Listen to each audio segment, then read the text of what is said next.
Hi friends, PHP tutorial with MySQL में फिर से वेलकम। MySQL डेटाबेस के बारे में हम बात कर रहे थे, जो PHP कनेक्टिविटी में हम उसे कैसे इस्तेमाल कर सकते हैं। पिछले जो 2 वीडियो थे उसमें पहले के वीडियो में मैंने बताया था कि रिकॉर्ड डिस्प्ले करने के लिए जो वेरियस फंक्शंस अवेलेबल है उनमें से मैंने 2 के लिए बात की थी। पहले मैंने बात की थी fetch अंडरस्कोर रो के बारे में, और जो दूसरा फंक्शन था वो था fetch अंडरस्कोर assoc। डिफरेंस क्या था कि fetch अंडरस्कोर रो में आपको डिस्प्ले करवाते समय फील्ड का इंडेक्स नंबर लिखना ज़रूरी होता है। अगर आपको फर्स्ट फील्ड डिस्प्ले करवाना है तो यहाँ पे ब्रैकेट में आपको 0 लिखना होगा। अगर लास्ट फील्ड डिस्प्ले करवाना है तो n-1 जितने भी फील्ड है उसमें से -1 जो कुछ भी नंबर आता है वो आपको स्क्वायर ब्रेसेस में लिखना ज़रूरी है डिस्प्ले करवाने के लिए। और assoc में क्या होता है कि assoc में जो कुछ भी फील्ड नेम होता है वो डायरेक्टली आप स्क्वायर ब्रेसेस में लिख सकते हैं।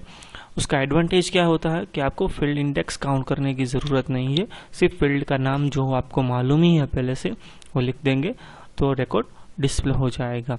जो नेक्स्ट फंक्शन हमारा अब है रिकॉर्ड डिस्प्ले करवाने के लिए वो है fetch अंडरस्कोर एरे।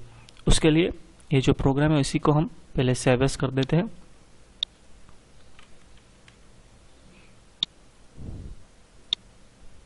और जहां जहां assoc मैंने लिखा है उस सब जगह पे अब लिख डालेंगे MySQL fetch अंडरस्कोर assoc।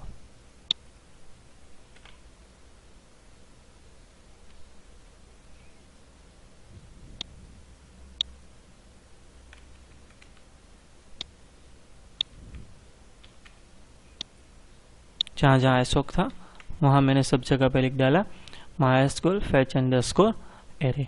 ये जो प्रोग्राम है उसमें कोई ज़्यादा कुछ नहीं चेंज करता हूँ, डायरेक्टली इसे एक बार रन कर लेते हैं, आउटपुट में क्या आता है देख लेते हैं।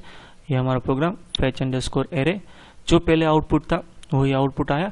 तो अब क्वेश्चन होगा कि जो fetch अंडरस्कोर assoc था जिसमें फील्ड नेम लिखने होते हैं और जो fetch अंडरस्कोर एरे है जिसमें भी मैंने फील्ड नेम ही लिखे डिस्प्ले करवाने के लिए, तो दोनों में डिफरेंस क्या है? डिफरेंस क्या है कि fetch अंडरस्कोर एरे में अगर आपको फील्ड इंडेक्स इस्तेमाल करना है कहीं भी तो आप फील्ड इंडेक्स भी इस्तेमाल कर सकते हैं। 0, 1 और यहाँ पे आएगा 2, यहाँ पे आएगा 1,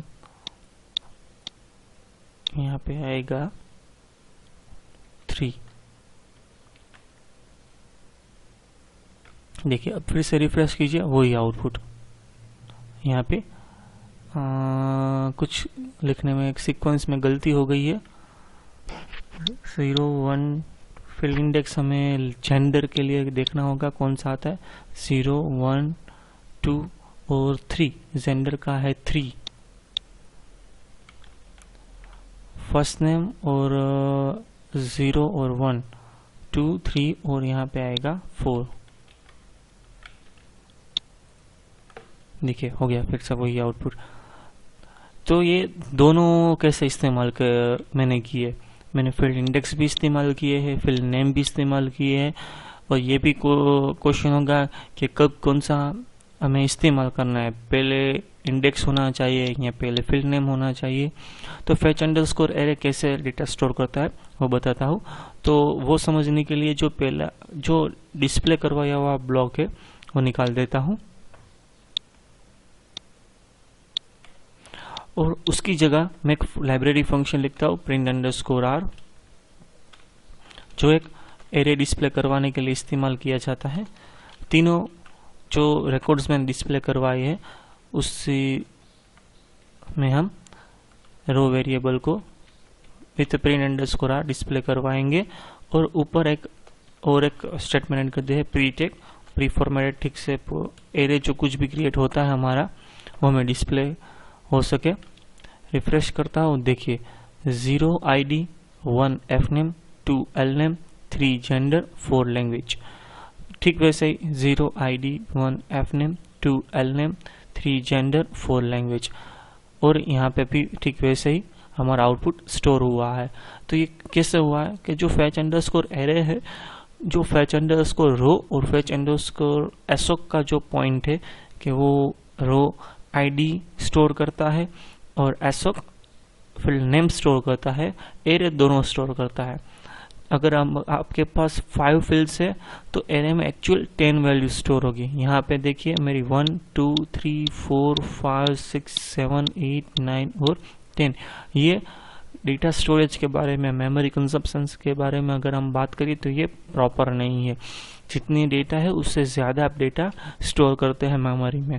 तो उसका सॉल्यूशन क्या आता है, तो उसका एक एरे में दूसरा एक पैरामीटर हमें पास करना होता है, आर्ग्यूमेंट, उसे कांस्टेंट भी बोलते हैं। 3 कांस्टेंट अवेलेबल है हमारे पास। सबसे पहला कांस्टेंट है MySQL _num। अगर MySQL _num लिखेंगे तो सिर्फ फील्ड नंबर ही स्टोर करेगा जो fetch _row करता था। दूसरा जो पैरामीटर आता है MySQL _assoc। अगर हम assoc लिखेंगे तो वो सिर्फ फील्ड नेम ही स्टोर करेगा, फील्ड के नंबर वो स्टोर नहीं करेगा। और जो बाय डिफॉल्ट आता है, जो पहले से ही होता है, वो होता है MySQL _both। अगर both लिखेंगे, अगर नहीं लिखेंगे तो भी फील्ड नंबर भी स्टोर करेगा। अगर फील्ड नेम को स्टोर करना चाहते हैं तो फील्ड नेम भी स्टोर करेंगे। तो ये जो प्रिंट अंडरस्कोर आर है वह सब निकाल देते हैं। अब यहाँ पे कॉपी करेंगे रो का ब्लॉक, क्योंकि हमने यहाँ पे लिखा है num, तो ये प्रिंट अंडरस्कोर आर का जो कुछ भी रिकॉर्ड होगा हम डिस्प्ले करवा पाएंगे ओनली विथ इंडेक्स, क्योंकि हमने यहाँ पे लिखा है MySQL _num। अब ये जो दूसरा रिकॉर्ड हमने फेच करवाया है उसे विथ assoc फेच करवाया है, तो यहाँ पे फील्ड नेम ही हमें लिखने होंगे। तो जो हमारा सेकंड ब्लॉक है इसे कॉपी करेंगे और यहाँ पे हम पेस्ट कर देंगे प्रिंट अंडरस्कोर आर की जगह। और जो लास्ट ब्लॉक है हमारा वो हमारा बोथ है। तो अगर फील्ड नेम इस्तेमाल करना चाहते हैं तो फील्ड नेम इस्तेमाल कर सकते हैं, फील्ड इंडेक्स इस्तेमाल करना चाहते हैं तो आप फील्ड इंडेक्स भी इस्तेमाल कर सकते हैं। देखिए यहाँ पे आईडी है तो यहाँ पे एक बार हम लिख देते हैं 0 और ये हमारा फील्ड 1, ये होगा 2, ये होगा 3 और ये हमारा यह होगा जाएगा 4। सेव करेंगे, फिर से रिफ्रेश कर लीजिए।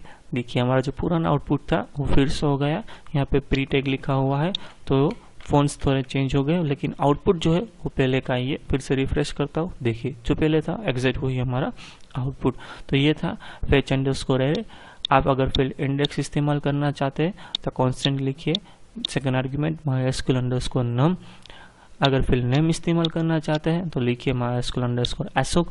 अगर आप कंफ्यूज्ड है कब कौन सा इस्तेमाल करते हैं, आपकी कोई कोडिंग पैटर्न फिक्स नहीं है, तो लिखिए MySQL _both।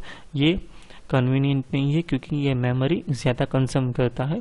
Better MySQL assoc directly library function का इस्तेमाल कीजिए या _row का डायरेक्टली लाइब्रेरी इस्तेमाल कीजिए, तो आपको आसानी होगी। नेक्स्ट वीडियो में एक और लाइब्रेरी फंक्शन है fetch _ object, MySQL _fetch _ object। उसके रिकॉर्ड अगर हम इस्तेमाल डिस्प्ले करवाना चाहते हैं तो कैसे करवाएंगे वो मैं आपके साथ शेयर करूंगा। इस वीडियो को देखने के लिए आपका बहुत बहुत धन्यवाद।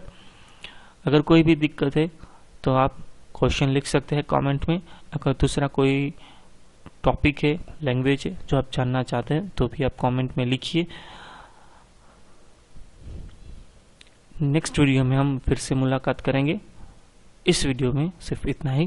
Thank you.